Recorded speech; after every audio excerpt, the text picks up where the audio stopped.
Early in the morning.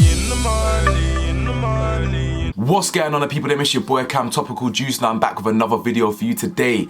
As you can see from this title, lunatic gang member, gets into a broad day boot out in Tottenham High Street. Crazy. Shootout in the middle of the high street, broad day, daytime, in front of civilians, in front of gang members. This is London, guys. If you ever think London or England soft, it ain't soft, man. We are knee deep in the end times where we're having broad day shootouts, which is normal, by the way. That's been happening, but we're seeing it more frequently. We're capturing it on CCTV. It's nuts out here, guys. It really is nuts. Now, I was gonna do this video a couple days ago, but I got distracted with work, and then my foot was firmly planted on Tim Westwood's neck, so I thought I'd keep it there for a bit. And now I'm gonna talk about it. So guys, I'm gonna get straight into this video because I wanna read an article, then I wanna talk about the video itself. And we're gonna talk about this because obviously, you lot know me for cussing out these people that do stupidity. And this was obviously a stupid thing, but there's definitely two sides to the coin on this one. I ain't gonna cuss out the shooter Ricardo, yeah. I'm actually gonna see it from all angles here. So let's get straight into this video, man. My dog. Like the video for me, it takes half a second, it makes a massive difference on how the YouTube video performs in Hey, Kobe! No! Sorry guys, anyway, where was I? Press the bell to be notified, press the subscribe button, it's road to 50k, merchandise in the description below, all of that. As you can see on your screen right now, it says, terrifying moment, Tottenham gunman shoots at rival gang members as shoppers run for cover. Dramatic footage shows Ricardo Anderson shooting at rivals in Tottenham, leaving shoppers and children scrambling for cover. A gunman who shot at rival gang members on a busy North London shopping street in broad daylight has been convicted. Ricardo Anderson, aka John Wick, 21, was seen on dramatic footage played to jurors firing as bystanders duck for cover. Big Johnny Wick was convicted of possession of a firearm with intent to endanger life, possession of ammo with intent to endanger life, and attempted GBH at the Old Bailey on Wednesday. The court heard that the incident unfolded after a rap video was being filmed in Park Lane, Tottenham. Anderson, in a bally, fired at a car and a rival in the vehicle, tried to shoot back, but his gun jammed. Investigating officer, Detective Constable Rian John, said this incident took place in a busy street on a warm summer's evening where people were out and shops were open. Terrified onlookers, including children, sought refuge in shops and scrambled for safety behind parked cars. Ricardo Wick had absolutely no concern for them at all, but for sheer luck, this could have been a murder investigation. The court heard that a blue R-Type Volkswagen Golf sped along Park Lane before coming to a stop in the middle of the road on May 27, 2023. John Wick was seen pulling out a firearm from his waistband, which he then fired towards the vehicle, apparently hitting nothing. An occupant of the vehicle also had a gun and attempted to fire back, but the weapon jammed. How do we know that? Did someone get caught from the other car or what? Or were there witnesses saying that there was a gun? Who knows? But the car sped off while the man left the scene on foot. Firearms officers were deployed and recovered shell casings, etc, etc. This is where it went wrong for Ricardo. One man was captured wearing a distinctive blue North Face tracksuit, black trainers and a balaclava. He would be the man later seen firing at the car. CCTV footage from a nearby shop captured the same man without his face covered, allowing officers to ID him as Ricardo Anderson. He was arrested in May and charged in June. He'll be sentenced on May 22nd. Now this is interesting. The vehicle involved was later traced and found to have been stolen. Despite extensive inquiries, the occupants were not identified. Now guys, let's really talk about this. I don't really know where to start. First things first, how do we know the other car had a weapon? They clearly said that they did not identify who was in the car, so no arrests have been made in the car, from people in the car. So how do they know there was a gun and it jammed? That there is a bit fishy. Now, I do believe they must have had some sort of weapon because most people who were next to Ricardo, they all scrambled for dear life. They weren't scrambling because their boy had a machine. They must have been scrambling because someone in the car had something. You know what I'm saying? Someone in the car must have had something. They may have brandished it outside the window. You know what I'm saying? Logic is telling me someone in the car did have something, but how do we know this?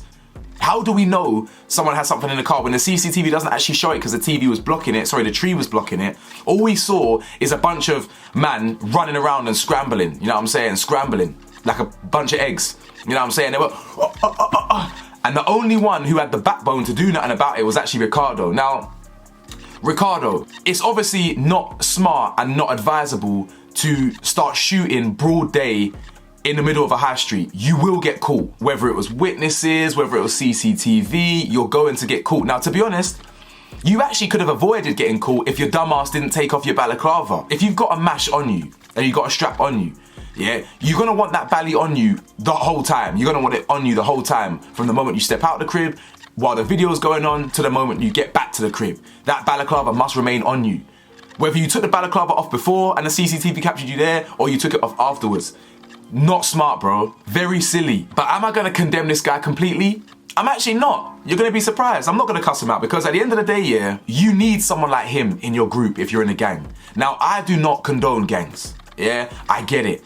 A lot of these gangs are just people in the area, they're brotherhood, they're friends. But at some point, the friendship does become more than just friendship and it becomes a gang. You start identifying yourself as a name, you start fighting for your name, you start beefing other people with names for your name. So eventually it does evolve from friends to a gang. I don't want my brothers and sisters in gangs, mainly brothers obviously, but I don't want my brothers and sisters in gangs. I don't want you having shootouts and that. I don't encourage that. I don't even like a 9 to 5, but I'd rather you get a 9 to 5 where you ain't got to look over your shoulder than do all this dumb gang shit and having to bury your friends and hurt other people, yeah? But that being said, if you're going to choose to be in this gang life, if you're making this choice and you're going down that path, you need someone like Ricardo in your group, boy. Big facts. Because at the end of the day, yeah, most of these rappers and that who rap on drill, they're not really about it. But there's only a select few in these groups that are really on job. And the rest of them are just kind of affiliated in what? My man Ricardo is clearly on job. We all saw them scramble. We all saw the whole group of friends running around, not knowing what's going on. Where was Ricardo? My man said, what? I ain't running nowhere. You got a gun? Where? So have I. And my man starts, I'm rapping it like it was gift wraps or something. I swear down, it took 3 to 5 business days to get that gun out of the wrapping paper, fam. Oh my days, man's backed it out of the waistband and he's like, bang, bang, bang, bang. But as I said, guys, you need someone like that in the group. Do I encourage this behavior? Do I encourage this lifestyle? No. Do I condone it? No. But the reality is these young misguided boys are gonna do this shit anyway. So you're lucky you had Ricardo backing you, because the rest of you man ducked out when they allegedly brandished the strap from the car. Now they must have had something in the car, because when you look at the CCTV, the car comes in, the man them are over there on the right of the screen, right? And the car stops. Now, at the end of the day, yeah, how can I cuss out Ricardo, yeah, when danger came to him? Danger came to them. You understand? If Ricardo was out there running around aimlessly shooting people in the high street, willy-nilly in front of civilians, then I would cuss him out to Ras. But the danger came to him. If you lot in the car didn't think you were so bad, didn't think you were bad boys with a gun that don't work, and you didn't stop in front of a whole bunch of gang members, Ricardo wouldn't have shot at you. But of course, as I said, I don't condone this lifestyle at all, and I really hope they all just flip and let it go and get a 9 to 5 or something so they can be safe, or move abroad and just get out of this beef thing. But if you're in the beef, you need someone like Ricardo, that's a fact. So I blame the car themselves. I blame the people who are initially on the ride out. You got a bunch of men in a car, they see some pagans in the high street that they don't like, and they think they're bad, and they obviously brandish something, getting people scattered, and Ricardo comes out and shoots. Obviously, it could have gone either way. If they had actually had a gun and they fired it first, people in that crowd could have really, you know what I'm saying, they really could have got, and it would have been a bad day in the office for everyone. But luckily, the gun them jammed, and Ricardo started firing at them. But now, Ricardo Wick, you're very silly, boy, because you took the bally off, wearing the same clothes. As soon as you fired that gun, you should have ducked back home, you should have burnt the clothes, dashed the gun somewhere, whatever, parked the gun off elsewhere, burn the clothes and lay low. Yeah, that baddie has to stay on. Unfortunately now, he's gonna be in jail for years due to his actions. As I said, can I blame him? What do I expect him to do? If you got opposition, yeah, coming up to you, rolling with you, and they've allegedly got a gun, do I expect him to roll over and get his belly tickled? No, I don't. I expect him to, if he's got a gun on him, I expect him to fire it back. That's the reality of the situation. That's why Tupac ended up gunning them 2 undercover police officers, because they were allegedly moving mad. They were undies and they had straps. So Tupac said, bun this. He got down on one knee and boom, boom, boom, and pressed it. Obviously, we know Tupac was a good youth deep down, but you know, he still shot police officers, boy. You know what I'm saying? So guys, this is a wild story. This is a pure example of what London looks like. This is a war zone. This happens in South London, North London, West London, East London. People pull up with shotguns, people pull up with handguns, people pull up with scorpions, AK-47s, Uzis, Mac 10s, Mac 11s. Like, bro, it's what it is. It's like Call of Duty out there. So But yeah, anyway guys, let me know your thoughts on this.